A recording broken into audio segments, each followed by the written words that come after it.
जय हिंद दोस्तों। Welcome back to our channel. I hope so कि आप लोग फिट एंड फाइन होंगे।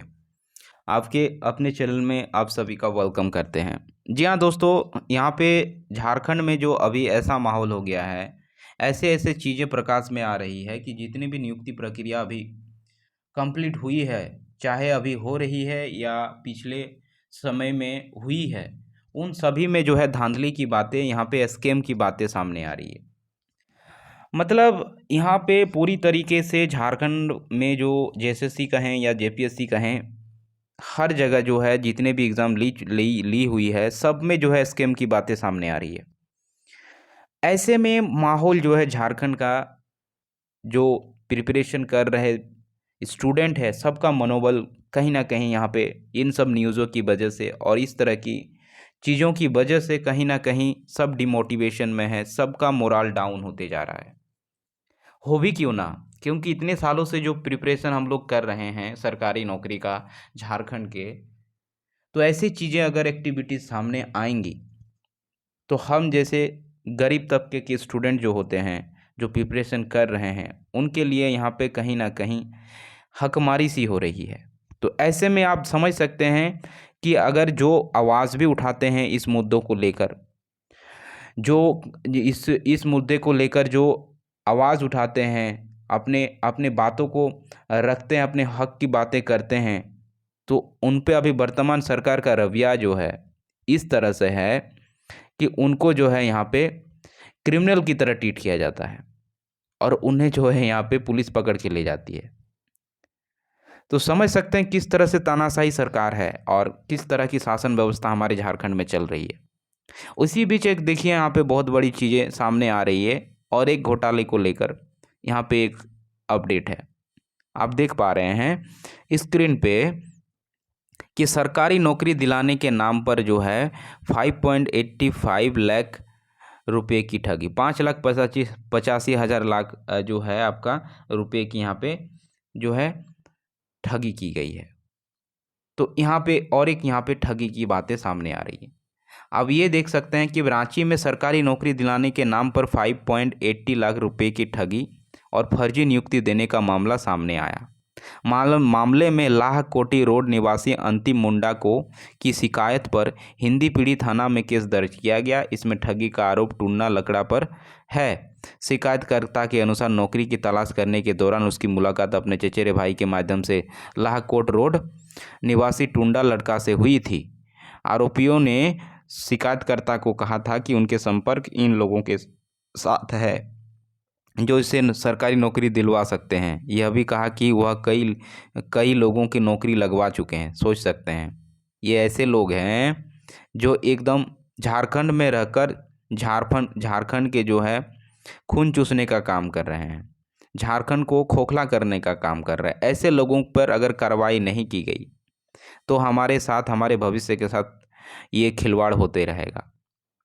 जब तक गवर्नमेंट इस तरह की पेपर लीक की मामला धांधली वाले लोगों के लिए एक स्ट्रिक्ट कानून नहीं लाती है, तब तक कुछ नहीं हो सकता। इसके बाद आरोपी ने नौकरी दिलाने के नाम पर शिकायतकर्ता से विभिन्न तिथियों में जो है 5.85 लाख रुपए नकद लिए हैं। इसके बाद आरोपी ने रांची सिविल कोर्ट में जो है यहाँ पे चापरासी की नौकरी से संबंधित एक नियुक्ति पत्र दिया है। यहाँ पे आप देख सकते हैं चापरासी के लिए जो है यहाँ पे नियुक्ति पत्र दिया है और इतने रुपए की यहाँ पे ठगी का जो बात था सामने आया है। साथ ही साथ समझते हैं कि हमारे गवर्नमेंट का क्या यहाँ पे रिस्पॉन्स है इन सब, जब हम लोग यहाँ पे रेज करते हैं, अपनी आवाज़ को उठाते हैं, तो इनका बिहेवियर क्या सामने आ रहा है।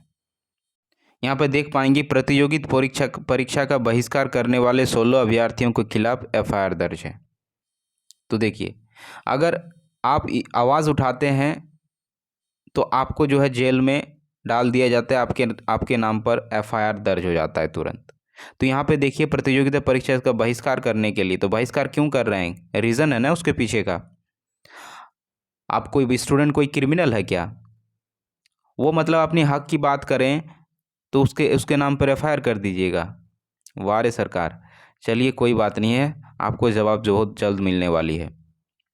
जैसे कि आप यहाँ पर देख पा रहे हैं, जेएसएससी की ओर से आयोजित झारखंड नगरपालिका सेवा संपर्क कि संयुक्त प्रतियोगिता परीक्षा का बहिष्कार करने वाले 4 महिलाओं समेत 16 अभ्यर्थियों के खिलाफ पुटकी थाने में लिखित शिकायत दर्ज की गई है। परीक्षा केंद्र जो है यहाँ पे डीएवी अलकुशा स्कूल के प्राचार्य राकेश कुमार सिन्हा और दंडाधिकारी रमाकांत अकेला रविवार देर रात थाने में शिकायत की थी। अभ्यर्थियों पर गैरकानूनी रूप से उपद्रव मचाने, देखिए कैसे कैसे आरोप लगाए जा रहे हैं। तो स्टूडेंट, अगर ये जो स्टूडेंट है एग्ज़ाम सेंटर में कुछ जो है अनऑर्गेनाइज्ड वे में कुछ चीज़ें देखे होंगे, तभी तो ये इन्होंने ये हंगामा किया होगा, बहिष्कार किया होगा। लेकिन ना, यहाँ पे कुछ अलग ही रिस्पॉन्ड किया जाता है। साथ ही साथ रुकिए और हम आपको बताते हैं, पूरे वीडियो को अंत तक वॉच कीजिएगा, इसमें और क्या चीज़ें सामने आ रही है स्कैम को लेकर, आपको दिखाते हैं और एक न्यूज़ क्लिप। जैसा कि पहली और दूसरी जेपीएससी की परीक्षा में ज़बरदस्त जो है धांधली की गई है। समझ रहे हैं, फर्स्ट और सेकंड जेपीएससी में जो है यहाँ धांधली का मामला जो आया है, प्रकाश में आया है। इसमें हाईकोर्ट में सीबीआई ने जानकारी दी है। यहाँ सीबीआई इंक्वायरी बैठी थी तो इन्होंने जानकारी दी है। इसके मुताबिक अब तक की जांच में यह बात सामने आई है कि लगभग 100 अभ्यर्थियों की उत्तर पुस्तिका में ओवर राइटिंग कर ना सिर्फ नंबर बढ़ाए गए बल्कि इंटरव्यू में भी ज़्यादा नंबर दिए गए हैं। तो समझ सकते हैं 100 से भी ज़्यादा स्टूडेंट, लगभग 100 स्टूडेंट, 100 स्टूडेंट के जो हैं कॉपियाँ ओवर राइटिंग करके मार्क्स को बढ़ाया गया है। साथ ही साथ इंटरव्यू में भी मार्क्स को बढ़ाने की बात यहाँ पे सीबीआई ने इस बात को सामने रखा है। मतलब इन्होंने इस चीज़ को पाया है। आप समझ सकते हैं कि इस बात की पुष्टि जो है एफएसएल की जांच में हुई है, यानी फॉरेंसिक साइंस लेबोरेटरी में इस बात की जांच हुई है, जो गुजरात में अभी की जा रही है सीबीआई के द्वारा। इसमें जेपीएससी के तत्कालीन अध्यक्ष और सदस्य राधा गोविंद नागेश और कोऑर्डिनेटर परमानंद सिंह की काफ़ी महत्वपूर्ण भूमिका थी। हाईकोर्ट में सीबीआई द्वारा दी गई इस जानकारी के बाद अदालत ने सरकार की यह बात पूछा है कि जिन अफसरों के खिलाफ आरोप प्रथम दृष्टता से पहले पाए गए हैं उनके खिलाफ अब तक क्या कार्रवाई की। तो समझ सकते हैं कि फर्स्ट और सेकंड जेपीएससी में हुआ है, तो समझ सकते हैं कितने वैकेंसियों में हुआ होगा। हर एक वैकेंसी में इस तरह की चीज़ें हुई होगी। तो ऐसे में सवाल ये उठता है कि इन लोगों के खिलाफ एक जो है कानूनी कार्रवाई क्यों ना हो जल्दी। इन लोगों को सज़ा मिलना चाहिए कि नहीं, आरोपियों को सज़ा यहाँ पे मिलनी चाहिए कि नहीं। और ये जो भ्रष्ट तरीके से इतने सालों तक नौकरी की है, उसका क्या इन लोगों की इन लोगों को नौकरी से बर्खास्त कर देना चाहिए। सवाल यहाँ पे बहुत ज़्यादा जो है राइज होगा इस बात को लेकर। ऐसे लोग, अगर भ्रष्ट लोग अगर हमारे झारखंड स्टेट में रहेंगे, डिपार्टमेंट में रहेंगे, तो झारखंड की बेहतरी की बात आप कैसे सोच सकते हैं। इस बात को गवर्नमेंट को सोचना होगा, जेएसएससी को सोचना होगा, जेपीएससी को सोचना होगा। इस मामले की जो अगली सुनवाई जो है यहाँ पे हाईकोर्ट में मामले की अगली सुनवाई 9 नवंबर को रखी हुई है। दरअसल बुद्धदेव उरांव ने जेपीएससी द्वारा ली गई विभिन्न परीक्षाओं की गड़बड़ी का आरोप लगाते हुए 2008 की जनहित याचिका दाखिल की थी। इनका तो सत नमन करता हूँ मैं, बुद्धेश्वर जी का बहुत बहुत धन्यवाद देना चाहता हूँ। बुद्धदेव उरांव का बहुत बहुत धन्यवाद देना चाहता हूँ, बहुत बहुत थैंक यू कहना चाहता हूँ कि इन्होंने एक हिम्मत वाली परिचय यहाँ पे दी है। इनकी वजह से ये सारी चीज़ें प्रकाश में आ सकी हैं, तो इनका बहुत बहुत शुक्रिया अदा करते हैं।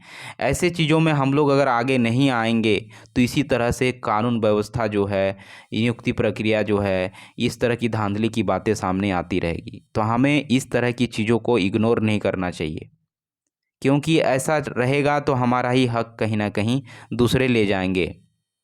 इसलिए आवाज़ उठाने की बहुत ज़्यादा ज़रूरी है। जिस पर सुनवाई करते हुए हाईकोर्ट ने इन परीक्षाओं की सीबीआई जांच का निर्देश दिया था और नियुक्ति पर रोक लगा दी थी। हाईकोर्ट ने इस आदेश को प्रभावित अभ्यर्थियों की सुप्रीम कोर्ट का शरण ली थी। यहां अभ्यर्थियों की राहत मिली थी। सुप्रीम कोर्ट ने हाईकोर्ट की नियुक्ति प्रक्रिया को रोकने का आदेश खारिज कर दिया था, लेकिन सीबीआई जांच के आदेश को उन्होंने बरकरार रखा था। फिलहाल झारखंड हाईकोर्ट के मुख्य न्यायाधीश संजय कुमार मिश्र और जस्टिस आनंदा सेन की खंडपीठ पर पूरे मामले की सुनवाई कर रही है। अब अगली सुनवाई 9 को है। इसमें जो है क्या जो है इसमें कितने लोग और सामने आ रहे हैं इस स्कैम को लेकर, वो पता चलेगी। तो सवाल इसमें ये उठता है कि क्या हमारे झारखंड में नकल विरोधी कानून बनने चाहिए कि नहीं। जब तक नकल विरोधी कानून नहीं बनेगी तब तक इस तरह की चीज़ें सामने आती रहेगी। और जो इन सब चीज़ों में इन्वॉल्व होते हैं उन्हें इंस्टेंटली जो है उनको जो है यहाँ पे सज़ा का प्रावधान होना चाहिए। अदरवाइज़ ये चीज़ें हमेशा होती रहेगी। और ऐसे में कौन ठगता है, किसके साथ ये सब हो रहा है, तो इम्पैक्ट पड़ेगा हमारे स्टेट वासी यानी हमारे स्टूडेंट को, झारखंड के स्टूडेंट को, गरीब के स्टूडेंट इस चीज़ का भुगतान करेगी। क्योंकि कोई नेता मंत्री के बच्चे तो ये सब चीज़ों का तैयारी नहीं करते हैं। उनके लिए तो सब कुछ विदेश में पढ़ाई लिखाई का खर्चा चलता है। उन लोग तो विदेश में जाके पढ़ाई करते हैं। उन्हें इस तरह की नौकरी की ज़रूरत क्या है। ये सब गरीब तबके किसान के बेटे जो हैं, ये सब जो हैं स्टूडेंट प्रिपरेशन करते हैं नौकरियों की, तो उनके साथ यहाँ पे छल कपट किया जा रहा है। तो ये अगर आवाज़ हम लोग अगर नहीं उठाते हैं इस चीज़ को लेकर, तो कहीं ना कहीं हमारे भविष्य बर्बाद तो हो ही जाएगा। हमारे आने वाले जो जनरेशन है उनका भी जो है यहाँ पे बेड़ा गर्क होके रखेगा। क्योंकि करप्ट लोग अगर शासन व्यवस्था में आएंगे तो पूरे करप्शन ही फैलाएंगे। कीचड़ होंगे तो कीचड़ कीचड़ वाले लोग रहेंगे तो कीचड़ ही फैलाएंगे, गंदगी ही मचाएंगे। तो ये थी दोस्तों अपडेट। आशा करता हूँ वीडियो इन्फॉर्मेटिव लगी हो। तो चैनल पे फर्स्ट टाइम विजिट किया हो तो चैनल को ज़रूर सब्सक्राइब कर लीजिएगा और एक लाइक ज़रूर कीजिएगा दोस्तों। मिलते हैं नेक्स्ट अपडेट के साथ, तब तक के लिए जय हिंद।